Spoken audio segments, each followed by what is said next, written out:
In this video, we're going to go ahead and explore an idea that really kind of takes these concepts we've learned about energy and how that energy stabilizes the atom, and we're going to kind of put them all together to explain this phenomenon known as the photoelectric effect.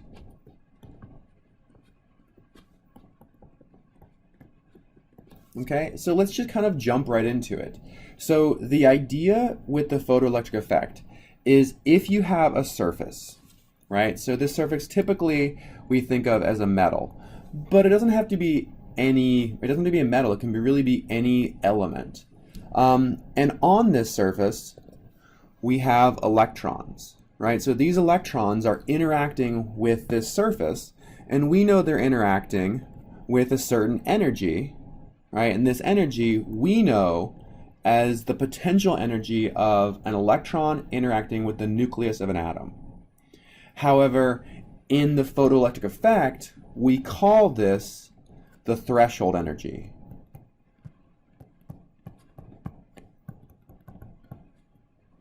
Okay? The threshold energy is the energy that it takes to remove this electron, right? So if you were to hit this metal surface with something, the threshold energy is how much energy it would take to displace that electron. And this is really kind of the big idea behind the photoelectric effect. It's the idea that if you hit this surface with energy, and this time our energy is going to be a photon of energy, okay, so an energy wave.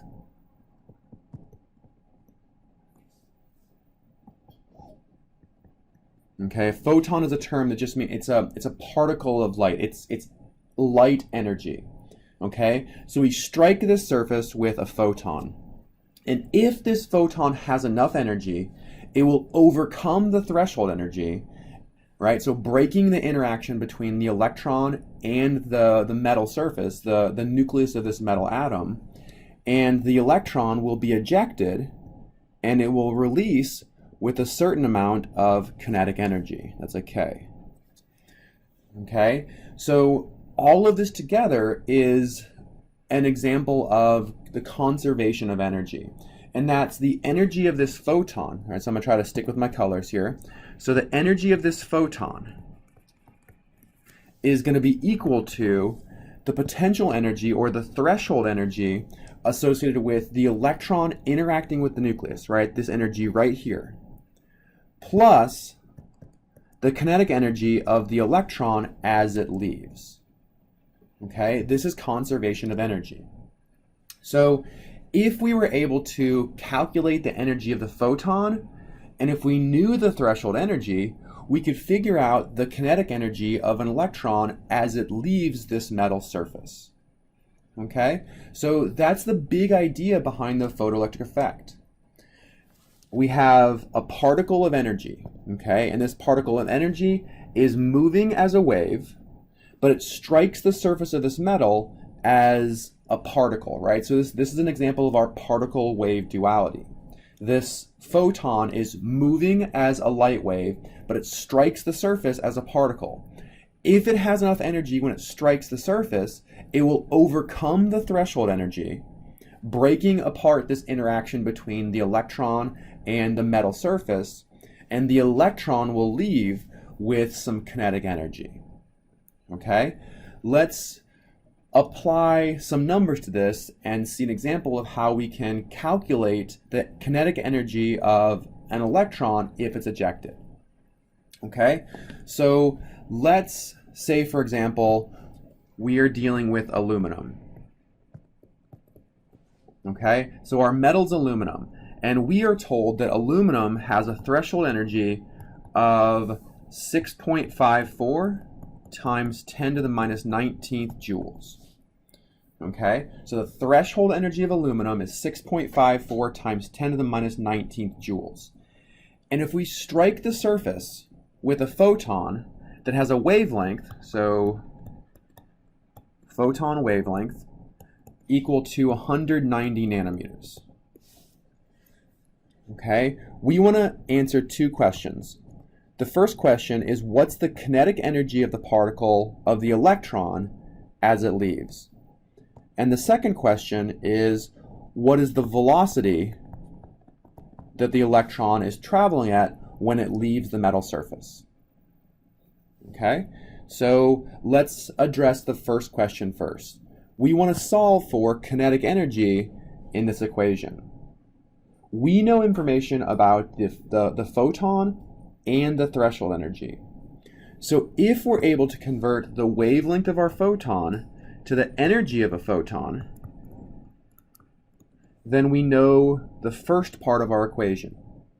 And hopefully you remember that we can calculate the energy of a wave by taking Planck's constant times the speed of light divided by the wavelength, as long as we're working in SI units. Okay, so Planck's constant is a constant and we know that value. The speed of light is a constant and we know that value. The wavelength has to be in SI units, which is the meter. So we need to convert 190 nanometers to meters. So 190 nanometers, we cancel out nano, we're left with meters. So 1 nanometer is 10 to the minus 9th meters. So this ends up being 1.9 times 10 to the minus 7th meters. All right, so all this is to allow us to calculate the energy of the photon. Okay, so plugging this in here, we have 6.626 times 10 to the minus 34th joule seconds. This is Planck's constant. Okay, I'm going to go ahead and erase this here to create some more space.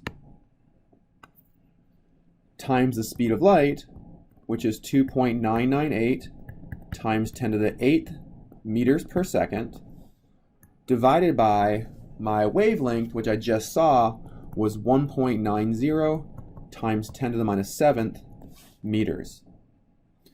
Okay, so making sure our units work out, seconds cancel out and meters cancel out, so we'll be left with the unit of joules. And when you plug this into your calculator, you're going to see the energy of the photon is equal to 1.046 times 10 to the minus 18th joules. Okay, so this gives us the energy of the photon. In the problem, we're actually told the threshold energy. So we have enough information right now to calculate our kinetic energy. Let's go ahead and do that. So from our photoelectric effect equation, the energy of the photon is 1.046 times 10 to the minus 18th. This equals the threshold energy, which we're told is 6.54 times 10 to the minus 19th joules, plus our kinetic energy. So just solving for kinetic energy, so the kinetic energy equals 3.92 times 10 to the minus 19th joules. So when this photon, when this light hits the surface of this metal, right? So this laser is shined on the surface of the metal. It hits that surface and it has enough energy to break apart the interaction between the electron and the surface of the metal. The electron leaves and it has a kinetic energy of 3.92 times 10 to the minus 19th joules. And remember, kinetic energy means energy of motion. So the electron is moving. It's traveling with a certain velocity. So we can actually answer this second question if we can calculate the velocity. Okay, so perhaps you remember the equation for kinetic energy is 1/2 mass times velocity squared. Okay, and a couple videos ago we learned the mass of an electron is equal to 9.109 times 10 to the minus 31st kilograms. So we know our kinetic energy, we know the mass. Let's solve for velocity. So 3.92 times 10 to the minus 19th joules equals 1/2 times 9.109 times 10 to the minus 31st kilograms times velocity squared. Okay, so solving for velocity squared, right? So we'll take both sides times 2 divided by 9.109 times 10 to the minus 31st. This gives us 8.61 times 10 to the 11th meters squared per second squared. And now taking the square root of both sides, we'll see the velocity of this electron is equal to 9.28 times 10 to the 5th meters per second. Okay, so the photoelectric effect has a lot of pieces. There's a lot of calculations that go into it, but hopefully the concept is pretty straightforward for you. The idea here is that we have a light that strikes the surface of a metal. If this light has enough energy, it will eject a photon, or it will eject an electron with a certain amount of kinetic energy. And since we know the mass of an electron, we can calculate the velocity that it travels at.